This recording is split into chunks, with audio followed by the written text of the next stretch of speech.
آپ کسی سے بیعت ہو گئے, کسی پیر و مرشد سے, آپ نے ایسا کلمہ پڑھ لیا اس کا کہ جو مرضی ہو جائے آپ نے اس کو غلط نہیں قرار دینا کسی چیز میں. یہ بھی ہوتا ہے. میں جانتا ہوں ایسے لوگوں کو, اپنے کسی پیر سے بیعت ہوئے, اب اس پیر کے بارے میں کچھ چیزیں سامنے آنا شروع ہوئیں, بھائی یہ غلط ہے, لیکن اس میں اختلاف رائے ہو سکتا تھا. ہم نے کہا چلو اس میں تعویل بنتی ہے. پھر بھائی وہ پیر صاحب پکڑے جا رہے ہیں باقاعدہ. سمجھ میں آ رہی ہے بات؟ وہ پیر صاحب, اب کیا بتاؤں کس چیز میں پکڑے جا رہے ہیں. پکڑے جانے کا مطلب آپ کو پتہ ہی ہوگا کیا پکڑے جا رہے ہیں. ان کے مریدین سے میں نے کہا اب تو پکڑے گئے ہیں. انہوں نے کہا بھائی ہو سکتا ہے ایک گناہ ہو گیا ان سے انسان. تو میں نے تعویل کی, میں نے کہا چلو یار انسان ہیں تو پیر صاحب بھی آدمی ہیں, انسان ہے, غلط گناہ ہو سکتا ہے, توبہ کر لیو. دوبارہ پکڑے جا رہے ہیں, تیسری دفعہ پکڑے. میں نے کہا بس کر دے یار. نہیں, چپکے ہوئے ہیں پیر صاحب کے ساتھ. یہ دوسرے سلسلوں کی بات نہیں کر رہا, ہمارے ہی سلسلوں کی بات کر رہا ہوں, دیوبندیوں میں. اب آپ کو دماغ خراب کرنے کی ضرورت نہیں, کس پیر کی بات ہو رہی ہے, پازیٹو سوچا کرو. جدھر آپ کا دماغ جا رہا ہے ان کے علاوہ کی بات ہو رہی ہے. سمجھ رہے ہو؟ نہیں جی ایسا پھنسیں گے. ابے تم نے پیر کو خدا کی وجہ سے پیر بنایا ہے, یہ خدا پر ایمان پیر کی وجہ سے لے کر آئے ہو. پہلے اللہ ہے نا, پہلے کون ہے؟ اللہ. ابھی میں امریکہ میں تھا, ایک انگریز کا پتہ چلا مسلمان ہوا, ابھی نہیں 1-1.5 مہینے پہلے امریکہ گیا ہوا تھا. اچھا وہ مسلمان ہو کے بیچارہ کہیں پھنس گیا بدعتیوں میں. مسلمانوں میں پھنس گیا, کس میں؟ بدعتیوں میں پھنس گیا وہ بیچارہ. اب وہ بدعتیوں لوگوں نے جو ہے وہ نبی صلی اللہ علیہ وسلم کو مشکل کشا, حاجت روا اور ایسی ایسی شرکیاں نعتیں انگلش میں.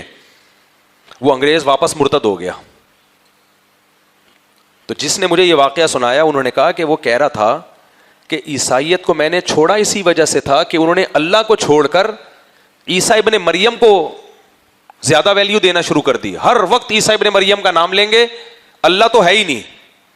اللہ صرف اوہ مائی گاڈ, اتنا اللہ گاڈ اتنا نام آتا ہے. باقی چرچوں میں تو عیسیٰ ابن مریم, مسیح ابن مریم کے فضائل چل رہے ہوتے ہیں اور انہی سے مانگ رہے ہوتے ہیں. کہہ رہے جب میں تو اسلام میں اس لیے آیا تھا کہ یہاں سپیریئر کس کو سمجھا جاتا ہے؟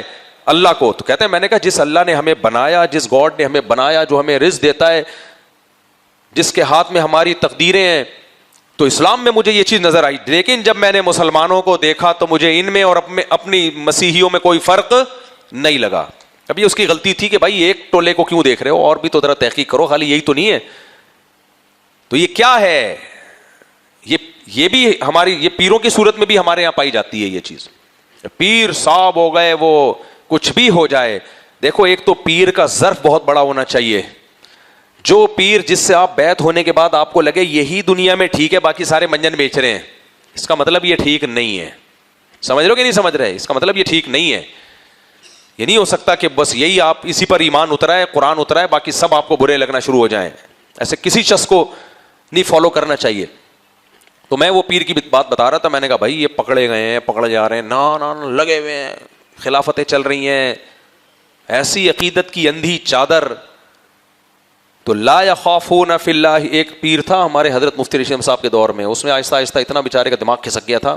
انسان کا دماغ پتہ ہے کب کھسکتا ہے؟ جب صبح و شام اپنی تعریفیں دوسروں سے سنے, وہ مخالفت میں کوئی بات ہی نہ سنے. تو اس سے انسان کو اپنے بارے میں یہ وہم ہونے لگتا ہے کہ شاید میں بہت نیک ہوں. میں کیا ہوں؟ میں بہت نیک آدمی ہوں, کچھ تو ہے. تو یہ بہت خطرناک چیز ہے, بڑے بڑے لوگوں کے دماغ کو کیا کر دیتی ہے, یہ خراب کر دیتی ہے. تو وہم ہونے لگتا ہے کہ میں, بعض خواتین کو یہ شک ہوتا ہے میں بہت خوبصورت ہوں, بس ان کو 2-4 لوگوں نے خواتین نے تعریف کر دی ہوتی ہے, وہ میرے سے زیادہ حسین دنیا میں کوئی ہے ہی نہیں.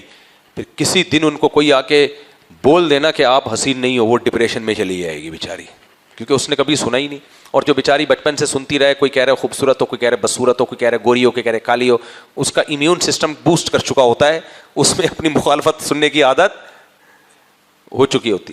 ایک موٹیویشنل اسپیکر ہے, کبھی کبھار صحیح باتیں بھی کر رہا ہوتا ہے وہ, اس نے بڑی اچھی بات کی. اس نے کہا کہ جن گھروں میں ایک بچہ ہوتا ہے نا, اس کے بگڑنے کا چانس بہت زیادہ ہوتا ہے. وجہ اس کی ہے کہ وہ بچے کو ہمیشہ لاڑ پیار ملتا ہے, تعریفیں سننے کو ملتی ہیں, پھر وہ ضدی ہو جاتا ہے, اس میں خود پسندی پیدا ہوتی ہے, اس میں تکبر پیدا ہو جاتا ہے. تو میں یہ عرض کر رہا تھا کہ اللہ تعالیٰ نے قرآن میں فرمایا کہ تم اگر دین سے پیچھے ہٹو گے تو اللہ ایسے لوگوں کو پیدا کر دے گا جو اللہ سے محبت کریں گے، اور پھر لا یخافون فی اللہ لومۃ لائم، کسی ملامت کرنے والے کی ملامت کی پرواہ نہیں کریں گے۔ تو خوب سمجھ لو، دین میں عین مطلوب جو چیز ہے وہ یہ ہے کہ اللہ کی محبت کو تمام محبتوں پہ غالب کیا جائے، یہ مقصود ہے۔ تو آج کل کے کچھ اسکالرز ایسے آ رہے ہیں، وہ پبلک کا مزاج دیکھ کے بات کر رہے ہوتے ہیں، پبلک کا مزاج دیکھ کے۔ پبلک کے سامنے وہ بات کرو جس سے پبلک خوش ہوگی، خواتین کے سامنے وہ بات کرو جس سے خواتین خوش ہوں گی، فیور ملے گا۔ بھائی وہ بات کرو جو برحق ہے، چاہے وہ خوش ہوں چاہے وہ ناراض ہوں، ان کے حقوق بیان کرو، جہاں ظلم ہو رہا ہے ان کی بات کرو، جو حقوق اسلام نے دیے بہت دیے ہیں۔ لیکن یہ تھوڑی، اب دیکھو نا ہماری عدالتیں کیا کر رہی ہیں، اتنے رائٹس دے دیے عورتوں کو، اتنے رائٹس دے دیے کہ مردوں کی کا بیڑا غرق کر دیا، کباب بنا دیا، مردوں کا قیمہ بنا دیا۔ میں کہتا ہوں کسی دن یہ جج اس کی بیوی اس پہ یہ کیس کرے اور یہ سارے حقوق اس سے لے، تو اس کو پتا چلے گا میں کر کے کیا گیا ہوں، میں کر کے کیا گیا ہوں۔ خیر، تو یہ جو میں بات کرتا ہوں نا بچے زیادہ پیدا کرو، یہ بھی بہت لوگوں کو بہت بری لگتی ہیں۔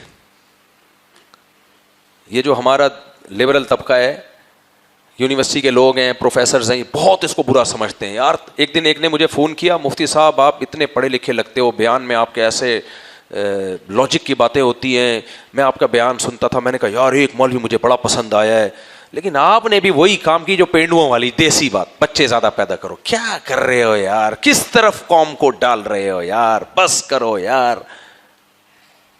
یہی ان کا اسٹائل ہوتا ہے، بس کرو یار، تعلیم کو فوکس کرو، ایجوکیشن، تعلیم، تربیت، برساتی مینڈکوں کی طرح بچے کیا کر رہے ہو یار، ایسے اسٹائل نا ان کا۔